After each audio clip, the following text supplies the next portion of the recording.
नमस्कार। आज के इस वेल्थ क्रिएशन मास्टर क्लास में आप सभी का स्वागत है। देखिए, जब हम अपनी 30s में कदम रखते हैं ना, तो हमारी आर्थिक वास्तविकता एकदम बदल सी जाती है। एक फाइनेंशियल एडवाइजर होने के नाते आज हम उन सॉलिड प्रैक्टिकल नियमों को डिकोड करेंगे जो हमारे 40s और 50s में फाइनेंशियल फ्रीडम की एक बहुत मजबूत नींव रखेंगे। तो चलिए इस सफर की शुरुआत करते हैं। पता है 20s में हम सबको क्या लगता था? यही ना कि जैसे जैसे सैलरी बढ़ेगी वैसे वैसे बैंक बैलेंस या सेविंग्स भी उसी तेजी से बढ़ेगी। पर 30s में आकर हकीकत बिल्कुल अलग हिट करती है। हमारी सैलरी 12 से 18 लाख तक पहुंच तो जाती है, लेकिन वो जो बचत है ना, वो बस वहीं की वहीं अटक कर रह जाती है। ऐसा क्यों? क्योंकि हमारे खर्चे भी उसी स्पीड से बढ़ने लगते हैं। तो आज के इस छोटे से एक्सप्लेनर में हम इन 6 मेन पिलर्स पर बात करेंगे। पहला, 30 की उम्र का सच। दूसरा, टीएई फ्रेमवर्क से एक स्ट्रॉन्ग बेस बनाना। तीसरा, घर खरीदते वक्त होने वाली सबसे बड़ी गलती। चौथा, इन्वेस्टमेंट की बुफे थाली। पांचवा, रिटायरमेंट प्लानिंग में देरी का कॉस्ट। और आखिरी, पैसे का सही माइंडसेट। चलिए आगे बढ़ते हैं। तो सबसे पहले बात करते हैं हमारी पहली सच्चाई की, 30 की उम्र का असली सच। देखिए, 30s में अचानक से कितनी सारी जिम्मेदारियां एक साथ आ गिरती हैं। बच्चों की पढ़ाई का लंबा खर्चा शुरू हो जाता है, और साथ ही जैसे जैसे पेरेंट्स की उम्र बढ़ती है, उनके हेल्थ से जुड़े खर्चे भी सामने आने लगते हैं। और इन सब के ऊपर लाइफस्टाइल का प्रेशर, बड़ी गाड़ी, महंगे फ़ोन और 1000 तरह की ईएमआई। इन सब के चक्कर में हमारी सेविंग्स लिटरली स्टैग्नेंट या रुकी हुई रह जाती हैं। इसी फेज में अपने खर्चों को समझना सबसे ज़्यादा ज़रूरी है।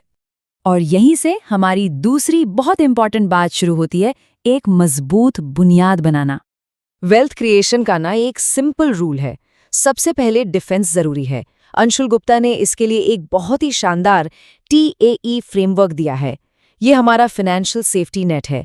टी से टर्म इंश्योरेंस, ए से हेल्थ इंश्योरेंस और ई से इमरजेंसी फंड। देखिए, कोई भी निवेश शुरू करने से पहले ये बेस सेट होना ही चाहिए। ये ऑप्शनल नहीं है, एब्सोल्युटली जरूरी है। इस फ्रेमवर्क में टर्म इंश्योरेंस को लेकर एक बेसिक गणित समझ लीजिए। आपका कवर आपकी सालाना कमाई का कम से कम 20 गुना यानी 20x होना ही चाहिए। अगर इनकम 10 लाख है तो कवर सीधा 2 करोड़ का होना चाहिए।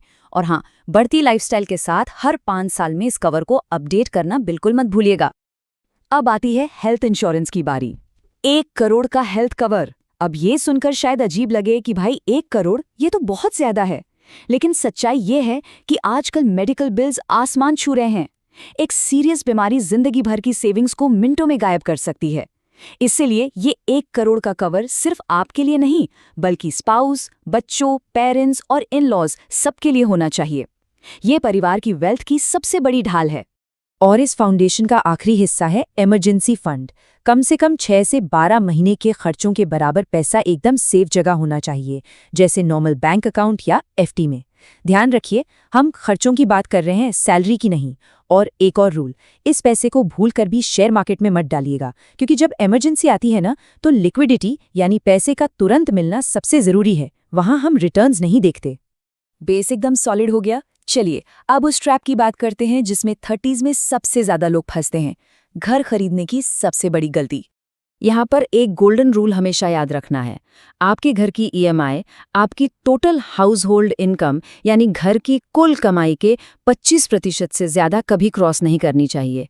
मतलब अगर घर में 2 लोग कमा रहे हैं तो दोनों की सैलरी मिलाकर उसका मैक्सिमम 25% ही ईएमआई में जाना चाहिए। ऐसा क्यों? क्योंकि एक भारी भरकम ईएमआई एक एंकर या लंगर की तरह होती है जो आपको आगे बढ़ने से रोकती है।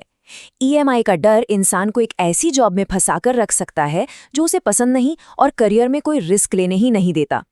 दूसरी तरफ अगर ईएमआई 25% तक सीमित है तो आपके पास कैलकुलेटेड रिस्क लेने की आज़ादी हमेशा बनी रहती है। चलिए, डिफेंस और सेफ्टी बहुत हो गई, अब थोड़ा ऑफेंस खेलते हैं। हमारा चौथा सेक्शन है निवेश की बुफे थाली। अंशुल गुप्ता एसेट एलोकेशन को एक बुफे थाली का नाम देते हैं। जैसे थाली में हर व्यंजन सही बैलेंस में होना चाहिए, बिल्कुल वैसे ही हमारा पोर्टफोलियो होता है। फॉर्मूला बड़ा सिंपल है। 100 में से अपनी उम्र माइनस कर दीजिए। अगर आप 30 के हैं तो 70% पैसा इक्विटी या म्यूचुअल फंड्स में, फिर 5 से 10% पैसा सोने यानी गोल्ड में, और बाकी का बचा हुआ सुरक्षित बॉन्ड्स में जाना चाहिए। और हाँ, रिटर्न्स को लेकर रियलिटी चेक बहुत जरूरी है। इक्विटी से ना 20 या 25% रिटर्न्स की उम्मीद रखना बंद कर दीजिए। इंडियन इकोनॉमी के हिसाब से 12 से 14% रिटर्न रियलिस्टिक है। सोने में थोड़ा हिस्सा फिजिकल गोल्ड का जरूर रखें ताकि किसी बड़े क्राइसिस में वो तुरंत काम आ सके। और फिक्स्ड इनकम के लिए सीनियर सिक्योर बॉन्ड्स एक बेहतरीन ऑप्शन है, जहां 10 से 11% तक का शानदार रिटर्न मिल जाता है। अब आते हैं एक ऐसे गणित पर जो आपको वाकई में हैरान कर देगा, रिटायरमेंट की प्लानिंग में देरी की कीमत। ये चार्ट देखिए, अगर हमें 60 की उम्र तक 5 करोड़ का कॉर्पस बनाना है और हम अपने 20s के आखिरी सालों में शुरुआत करते हैं तो महीने का लगभग 20,000 रुपये निवेश करना होगा। लेकिन अगर आपने सोचने में ही सिर्फ 5 साल निकाल दिए तो उसी 5 करोड़ के टारगेट के लिए अब आपको हर महीने 35,000 रुपये लगाने होंगे। सोचिए, सिर्फ 5 साल का डिले और आपका मंथली बोझ लगभग दोगुना हो गया। कंपाउंडिंग में समय ही सबसे बड़ा मैजिक है। चलिए, अब हम अपने आखिरी और सबसे डीप टॉपिक पर आते हैं, पैसे का सही मनोविज्ञान। हम अपने पैसों को कैसे देखते और महसूस करते हैं। वो जो पुराने ज़माने वाला स्कैसिटी माइंडसेट होता है ना, कि बस हर जगह कंजूसी करनी है, हमेशा पैसे की कमी है, उससे अब हमें बाहर आना होगा। पैसा जोड़ने के साथ साथ उसे समझदारी से खर्च करना भी आना चाहिए। अपनी हेल्थ पर, अच्छे खाने पर या अपनी सुविधा के लिए एक ड्राइवर या हेल्पर रखने में कभी झिझकना नहीं चाहिए। अगर कोई चीज़ आपका समय बचाती है और लाइफ की क्वालिटी इंप्रूव करती है तो वो फिजूल खर्ची नहीं है, वो एक समझदारी भरा इन्वेस्टमेंट है। और एक सच्चाई ये भी है कि रिटायरमेंट प्लानिंग का मतलब सिर्फ बैंक बैलेंस बढ़ाना नहीं होता। 60 की उम्र के बाद सबसे बड़ी चुनौती पैसा नहीं बल्कि अकेलापन होता है। इसलिए आज से ही अपना सोशल सर्कल बिल्ड करना, दोस्तों के साथ वक्त बिताना और अपनी हॉबीज को जिंदा रखना बहुत जरूरी है। अच्छे दोस्त और शौक भी वेल्थ का ही एक रूप है जो जीवन भर खुशी देते हैं। तो इस एक्सप्लेनर को एक आखिरी सवाल के साथ खत्म करते हैं। क्या हम सच में एक ऐसी लाइफ बिल्ड कर रहे हैं जिसमें ना सिर्फ आर्थिक आज़ादी हो बल्कि 60 की उम्र आते आते हमारे पास खुश रहने के लिए एक मजबूत सामाजिक वेल्थ भी हो? एजुकेट नॉट सेल के सिद्धांत को अपनाते हुए रिस्क को समझना और आज ही से एक अनुशासित निवेश की शुरुआत करना सबसे जरूरी है। 30s का वक्त सच में एक सॉलिड फाउंडेशन सेट करने का सबसे सुनहरा मौका है। उम्मीद है इस डीप डाइव से सभी को एक स्पष्ट दिशा जरूर मिली होगी।